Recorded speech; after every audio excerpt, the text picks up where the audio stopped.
the cruise that was never mine. Picture this: San Francisco International Airport, buzzing with the chaos of vacationers, their laughter and chatter filling the air. I'm standing there, Elise Carter, 35, clutching a homemade welcome sign, my heart pounding with anticipation. After months of grinding extra hours, skipping my own getaways, and pouring every spare dime into a luxury 5-day cruise, this was it, my shot to finally connect with my parents. A residential suite, premium dining, exclusive shore excursions, I'd obsessed over every detail, dreaming of their proud smiles. But then, there he was, my 37-year-old brother Ryan, dragging his beat-up suitcase across the terminal like he owned the place. We thought Ryan could use some fresh air, my mom chirped. That dismissive little laugh of hers cutting through me like a dull blade I knew too well. He's coming instead of you. You don't mind, right? My sign drooped in my hands as Ryan, unemployed and still mooching off mom and dad's basement in Denver, shuffled past without even a glance. My dad just stood there, eyes on the floor, avoiding the train wreck unfolding in front of him. My trip was slipping through my fingers, and I was powerless to stop it. I'm no stranger to being sidelined. Growing up in Denver, the script was set. Ryan was the fragile one who needed support, while I was the tough kid who could fend for herself. When I earned a full ride to college in San Francisco, my parents barely blinked, too busy soothing Ryan over his latest botched job interview. When I clawed my way to an executive gig, Mom's only response was, "Can you send cash for Ryan's new gaming rig?" I built a life in San Francisco, Pacific Heights apartment, 60-hour workweeks, the works, yet I was still the invisible daughter. Flying back to Denver for family dinners that always ended up as Ryan's pity parties. This cruise was supposed to change that. I'd pictured it 1,000 times. Mom's jaw dropping at the private balcony hot tub. Dad savoring the premium wine I'd picked out. For once, I'd be the one they saw. Instead, as I drove them to the port in my rental car, Mom was already gushing to Ryan about the spa day I'd booked for us, now his. "Ryan gets seasick if he sits in the back," she announced, shoving him into the passenger seat I'd meant to take. He sprawled out, phone in hand, checking gaming notifications while I gripped the wheel, my dream sinking faster than a lead balloon. "The cruise line needs advance notice for changes," I muttered. But Mom waved it off. "Oh, we handled that weeks ago. Swapped your spot for Ryan's. All confirmed." Her casual tone hit like a punch. Replacing me was nothing to them. My stomach twisted as I loaded their bags into the trunk, listening to her rave about the infinity pool I dreamed of swimming in. Ryan didn't even help. Just whined about the AC while Mom reminded me to drive slow, because Ryan gets carsick. At the terminal, I watched them vanish into the crowd. Mom buzzing with excitement, Dad mumbling a half-hearted, "Thanks for the ride, hon." Ryan turned back once, not to thank me, but to ask if I'd packed his motion sickness pills. I had for me, and they'd swiped those too. Through the glass, I saw the ship, pristine, massive, the one I'd researched for months, late nights poring over deck plans to nail the perfect suite. And then they were gone. Something snapped inside me. Years of swallowing hurt, of chasing their approval, hardened into one truth. I was done. The calls started hours after they sailed. "The suite's gorgeous, Elise."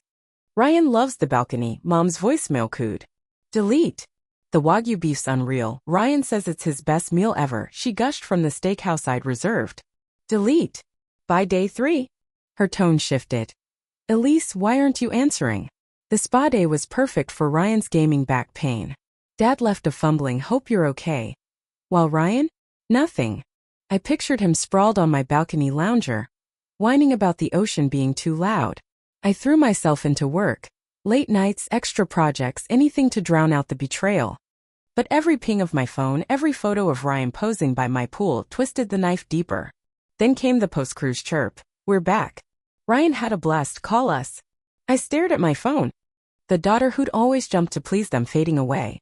I blocked their numbers, one by one, a strange mix of grief and freedom washing over me. 2 weeks later, they panicked.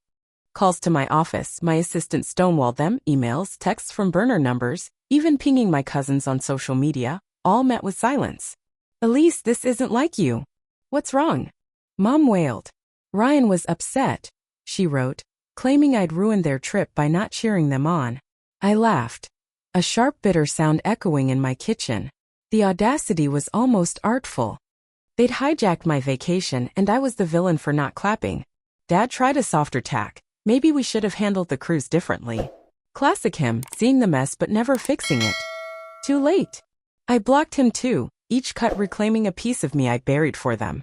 3 months in, Mom's mask cracked. We took it from you, Elise, she sobbed in a voicemail. You worked so hard. And we didn't even think about you. We leaned on you because you were strong, not Ryan. Dad chimed in. I've been a coward letting them dim you. You deserved better. Real regret. Not just awkward shrugs. Ryan. Silent. Still entitled, still clueless. Sitting in my home office, San Francisco's skyline glowing gold outside, I felt peace settle in. Their words didn't erase the hurt, but they proved I'd been right to walk away. They only saw me when I stopped letting them use me. 6 months later, my life was unrecognizable. My beige, mom-approved apartment? Bold colors now, cozy furniture I actually liked. No more Denver guilt trips, weekends were mine. Hiking, photography, sailing on the bay. Work soared to another promotion. Confidence I'd never dared show before. The guilt lingered sometimes. Years of being their fixer didn't vanish overnight. Therapy helped me see it. Their neglect wasn't careless, it was abuse. My silence wasn't spite, it was survival. Then, a year after the cruise, they showed up at my office unannounced. My assistant offered to call security, but I said, send them up. They looked smaller, Mom timid, Dad hunched. We sold the house, she said. Ryan's on his own now. We're in therapy trying to fix us. Dad slid an envelope across my desk. Every cruise receipt. Calculated to repay me. It's not about the money, I said. It's about respect. Mom cried real tears this time. We know now. We're here to listen, not demand. They didn't push for hugs or promises, just left a letter and walked out. Take your time, Dad said. We'll wait. 2 years on, that letter, 12 pages of their failures. Their regrets sits read but unanswered. Ryan's working at a game store, finally off their dime. My parents and I meet sometimes, quiet talks where they actually hear me. It's not perfect. But it's mine. That cruise they stole? It freed me. I'm not the daughter who begs for scraps anymore. I'm Elise Carter, the woman who learned her worth doesn't need their stamp. Last week, Dad called. I'm proud of you, he said, for standing up. Mom added, you shined when we tried to dim you. I smiled thinking back to that terminal. Their betrayal didn't break me.